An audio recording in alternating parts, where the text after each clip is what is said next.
من الشیطان الرجیم بسم اللہ الرحمن الرحیم وما منع الناس ان يؤمنوا اذ جاءهم الهدى الا ان قالوا ابعث الله بشرا رسولا قل لو كان في الارض ملائكة يمشون مطمئنين لنزلنا عليهم من السماء ملكا رسولا۔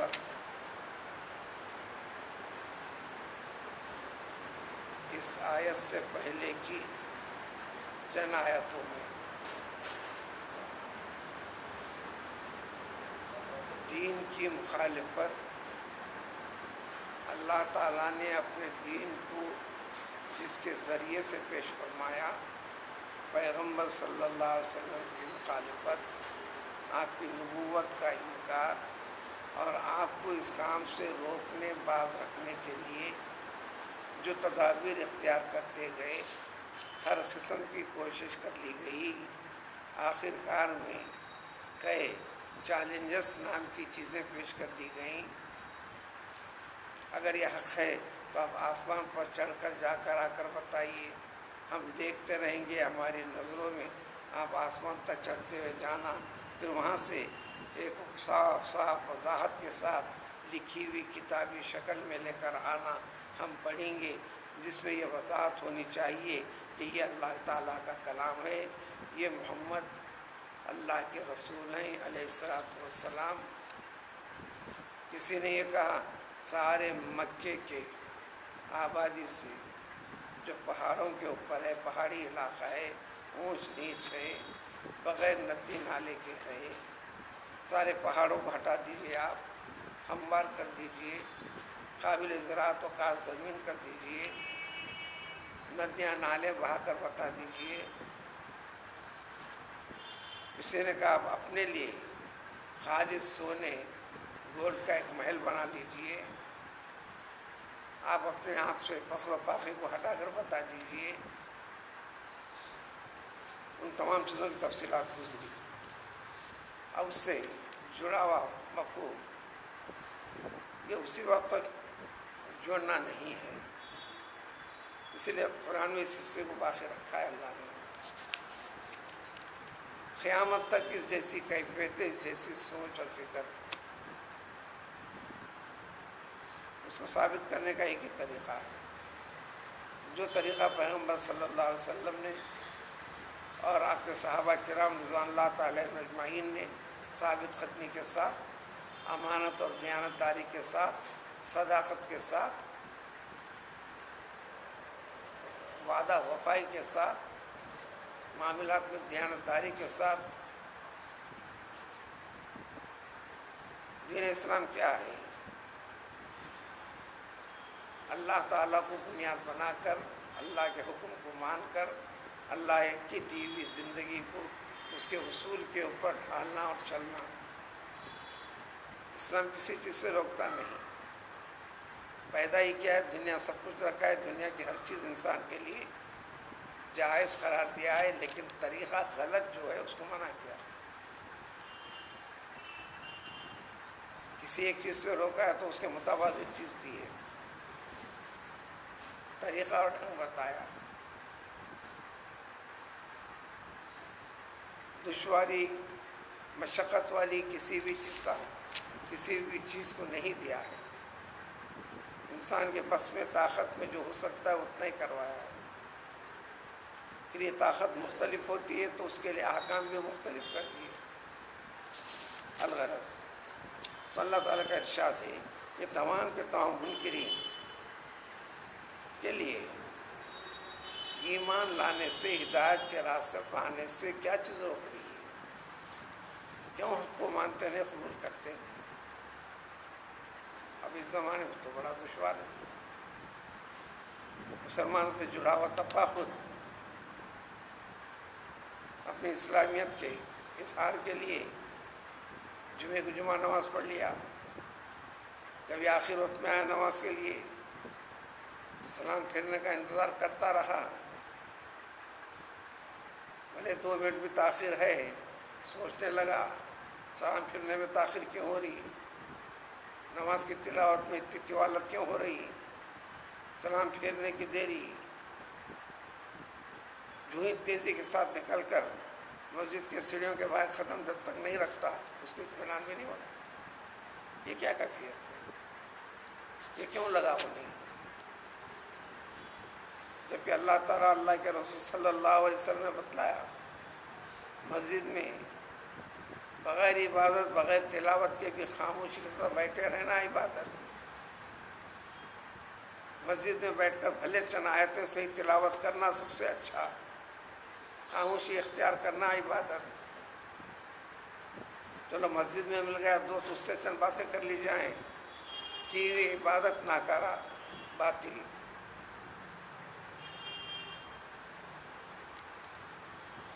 یعنی عملی طور پر اسلام کے نقشے کو صحیح طور پر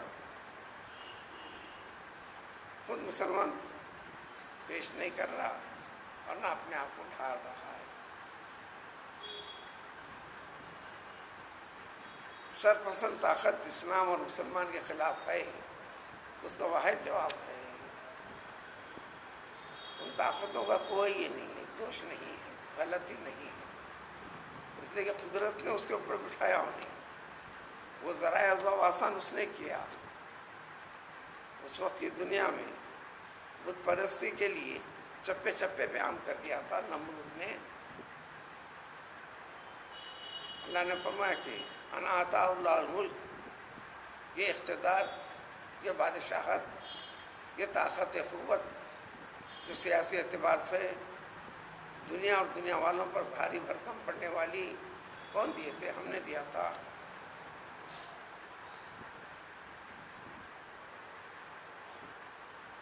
تو خاتمہ کون کرے؟ ہم کرے۔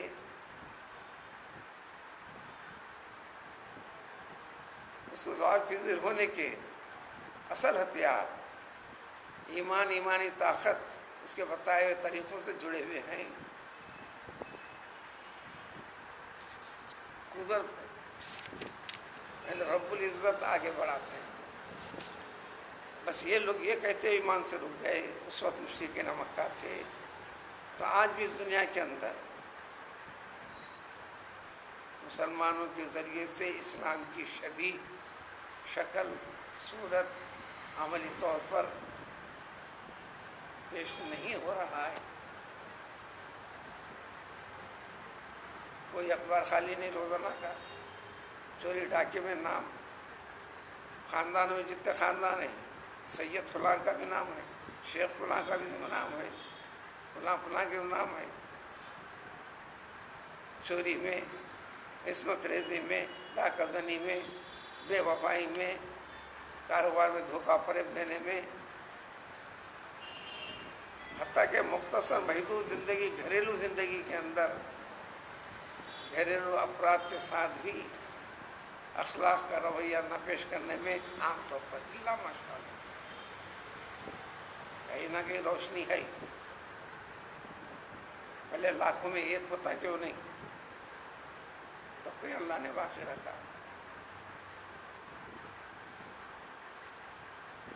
مگر یہ بے چینی، عدم اطمینان، سکون نہیں، دیگر اعمال کی حرکت ہے۔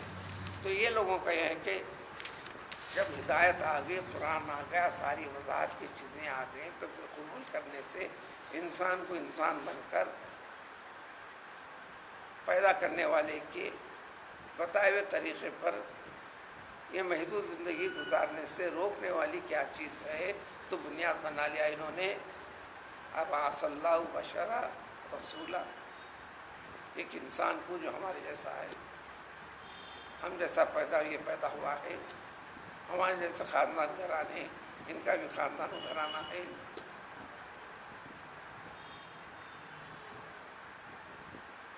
اللہ نے ان کو رسالت دے دی۔ یہ مضمون پیچھے بھی کئی دیگر تفصیلات کے ساتھ گزر چکا ہے، یہ اور آئے گا۔ انسان میں پیدا ہونے والے شک و شبہات یہ ابلیس کی طرف سے، شیطان کی طرف سے ہوتے ہیں۔ بلکہ رسول اللہ صلی اللہ علیہ وسلم نے فرمایا ہدایت کیا ہے، ضلالت کیا ہے، اچھا کیا ہے، برا کیا ہے، اچھا بننے کا طریقہ سلیقہ کیا ہے، اور اس سے ہٹ کر ضلالت و گمراہی برائی کا طریقہ کیا ہے. یہ فرق کر کے بتانے کی ذمہ داری مجھ پر ہے. میں نے آپ کو بتا دیا، لیکن یہ ذمہ داری مجھ پر نہیں ہے. میرے بتائے ہوئے طریقے کے ساتھ اسی کے اوپر آپ کو قائم کر کے آپ کے غلط حرکتوں سے پوری طرح ہٹا دوں، گمراہی سے ہٹا دوں، نیک سچا اچھا انسان بنا ڈالوں. یہ طاقت قوت رسول اللہ صلی اللہ علیہ وسلم نے کہا یہ مجھ میں بھی نہیں ہے. یہ کام اللہ تعالیٰ کا ہے. اگر یہ مجھ میں ہوتی تو میں جتنے چلنے پھرنے والے انسان ہیں، میں شب و روز اسی پہ زور آزمائی کر رہا ہوں، حکم کی اتباع کر رہا ہوں. ہر پیغمبر نے ایسا ہی کیا علیہ الصلوۃ والسلام نے. تو میں کسی ایک کو بھی غیر اسلام کے اوپر رہنے ہی نہیں دیتا تھا. تو کوئی قبول کر رہا، کوئی نہیں کر رہا، تو پھر یہ کون سی چیز ہے؟ اسی طرح ابلیس بھی صرف کوئی چیز اچھا خوبصورت دنیائی فائدہ مقصد اس جیسے وسوسے ڈال کر مزین کر کر خوبی کے ذریعے سے وسوسہ ڈالتا ہے. ہاتھ پکڑ کے ہر ایک کو چوری نہیں کراتا، قتل نہیں کرواتا، بےایمانی ہاتھ پکڑ کے نہیں کرواتا، کرنے کی ترغیب دیتا ہے، وسوسے ڈالتا ہے. اس میں یہ فائدہ ہے بتاتا. فرمایا رسول اللہ صلی اللہ علیہ وسلم نے اگر ابلیس کے قدرت میں یہ چیز ہوتی ہر ایک کو گمراہ کر دے تو کسی ایک کو بھی ہدایت پر شرافت پر باقی نہیں رکھتا تھا.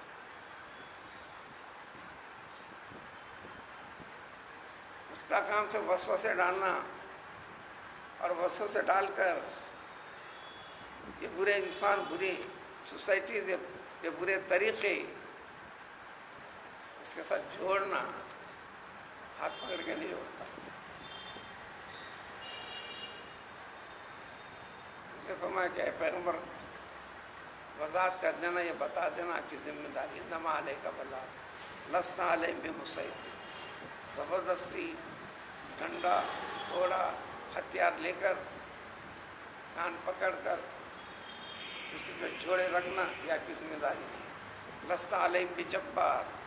آپ صف گیر برتاؤ کرنے کے لیے نہیں ہیں. اور جو نہیں مانے گا، جو نہیں قبول کرے گا، لعلک باخع نفسک علی آثارہم ان لم یؤمنوا. یہ آپ کی سنتے نہیں، اس طریقے کو اپناتے نہیں، اور اس میں آپ دنیاوی فائدہ بھی نہیں چاہتے، ان سے محنتانہ بھی نہیں طلب کرتے ہیں، صرف مخلص ہو کر اللہ کے حکم کی اتباع کرتے ہیں. اس کا فائدہ ہوتا ہو نظر نہیں آ رہا ہے. یہ خیال لے کر سوچ سوچ کر آپ اپنے آپ کو ہلاکت و بربادی میں مت ڈالیے. یہ مت سوچیے. پھر رہا ہدایت و ضلالت. بندہ ارادہ کر لیتا ہے تو اللہ ساتھ دیتا ہے. ضلالت گمراہی غلط کام کا بندہ ارادہ کر لے کر آگے بڑھتا ہے تو اللہ ہی ساتھ دیتا ہے. اس میں بھی اس میں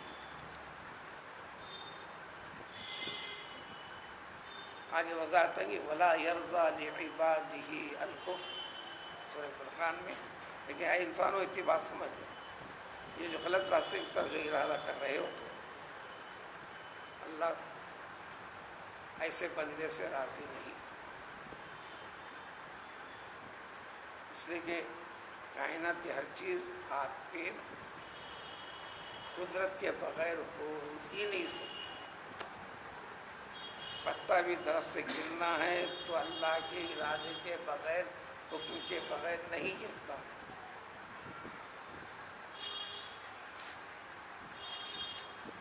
ان سے کہہ دینا ایسے انسانوں کے شکوک و شبہات کے لیے، چلو تمہارا ایک اعتراض جو پہلے بھی ذکر کرے، انسانوں کی ہدایت کے لیے انسانی شکل میں رسول کیسا ہوتا، فرشتہ ہونا چاہیے یہ بھی کہا تم نے، تو بات سن لو، اگر ولو بالفضل زمین میں فرشتوں کو رسول بنا کر بھیجنا ہوتا، فرشتے اپنے اصل کیفیت پہ انسان کو نظر نہیں آتے، وہ مخلوق ہی ایسی ہے جو ان آنکھوں سے ادراک میں پکڑ میں نہیں آتی، وہ پروں والی چیز ہے، پرواز کرنے والی چیز ہے۔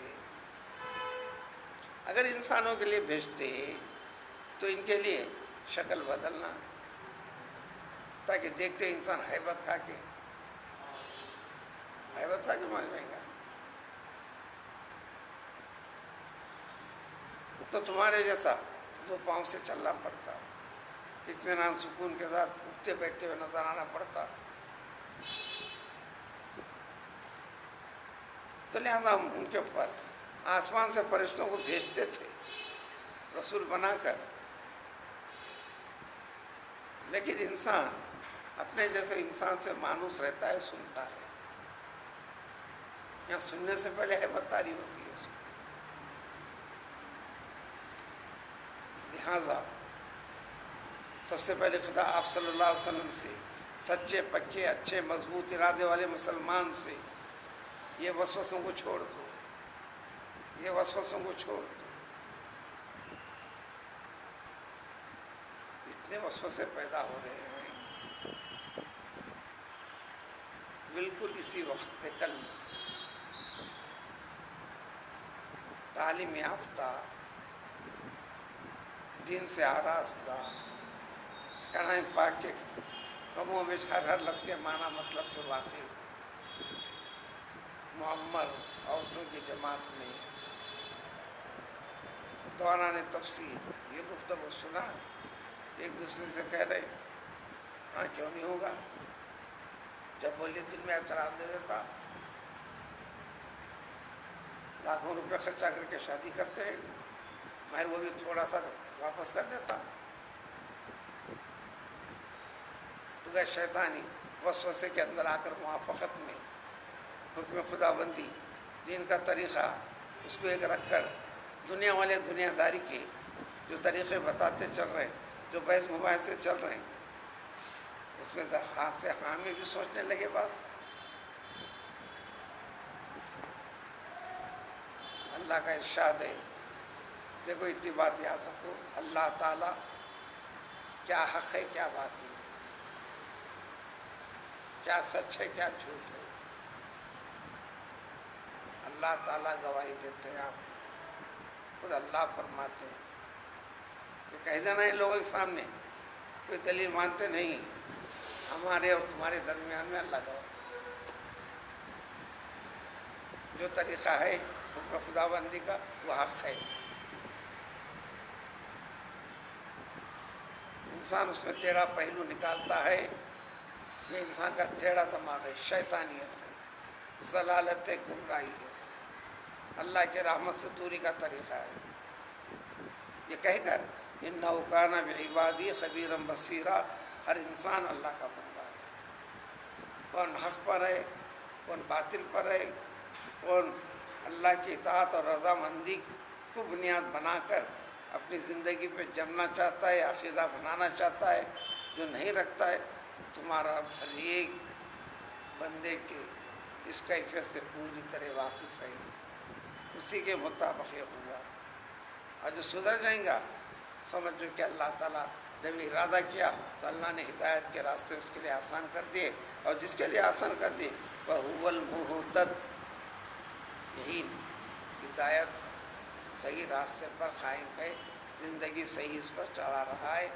میں یضلل، جو اس میں ٹیڑھی چیزیں نکال کر آگے بڑھا تو سمجھو اس کے لیے کوئی بھی جب اللہ کا عذاب ہوگا، پکڑ ہوگی، تو ساری دنیا بھی بچانا چاہے بچ نہیں پائے گا، یہ دنیا کے اندر رسوائی کا سامنا کرنا پڑے گا، وَنَحْشُرُهُمْ، پھر قیامت میں تو سب کو اکٹھا کریں گے، جب ہاں کریں گے حساب کتاب ہوگا، جزا سزا ہوگی، لیکن اس سے پہلے سب سے پہلے اس کے عذاب کی شکل ہوں گی.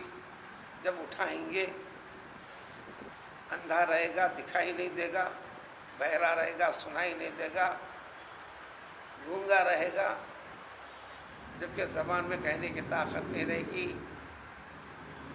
اس لیے کہ یہ آنکھیں اللہ تعالیٰ نے دی تھی، کان دیا تھا، آنکھیں دی تھیں، ہر چیز میں دیکھ کر اپنے رب کی قدرت کا نظارہ کرے، قادر مطلق کی قدرت کا اندازہ کرے. لیکن اس سے ضلالت والی چیزوں پر توجہ دیا، ان کانوں سے غلط چیزوں پر ایک دیا، حق والی چیز نہ سننا چاہ نہ اختیار کرنا چاہ. زبان سے یہ باتیں کہنا چاہا بھی نہیں، جب کہے تو سننا بھی نہیں چاہا. ومأواہم جہنم، ان کا ٹھکانہ دوزخ ہوگا. سن لینا دوزخ ایسی ہے جو آگ والا مقام. اگر آگ کی تیزی میں کلما خبت، جو کمی ہوں گی پھر اس کی تیزی کو ہم اور اضافہ کر دیں.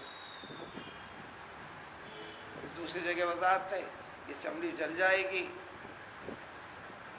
آنن فانن، پھر نئی چمڑی چڑھا دی جائے گی، تاکہ پہلے مرحلے میں جو تکلیف تھی عذاب کی ہمیشہ یہی کیفیت چلتے رہے، بار بار بار بار بار بار بار بار. ذالک جزاؤ جہنم، یہ سزا ہوگی ان کے لیے. اس لیے کہ ہمارے سارے احکام کی انہوں نے اتباع نہیں کی، پرواہ نہیں کی، اور یہ کہنے لگے اذا کنا عظاما، آج یہ کہاں سے مرنے کے بعد اٹھنا ہوتا ہے. مرنے کے بعد یا تو جلا دیتے ہیں یا دفن کر دیتے ہیں، وجود ختم ہو جاتا ہے، ہڈیاں گل جاتی ہیں. جب ہڈیاں ہو جائیں گے، وہ سیدھا ہو جائیں گے، دوبارہ پیدا کیا جائے گا، یہ کہاں کا لگا. یعنی آخرت کے مر کر اٹھنے کے بعد والے عقیدے کا یقین نہ رکھا انہوں نے، تو ان کو تو سزا مل کر رکھی. اگلی آیت تو مزید وضاحت آئیں گی. اتنی بڑی کائنات بنانے والا، بار بار نظام کو تبدیلی کے ساتھ لانے والا، پہلے پیدا کرنے کے بعد اب اس کو ختم کرنے کے بعد دوبارہ بنائے گا، تو اس کے اوپر تعجب ہو رہا ہے. بس اس کیفیت سے سوچ لو تو مرنے کے بعد اٹھنے کا یقین ہو جائے گا.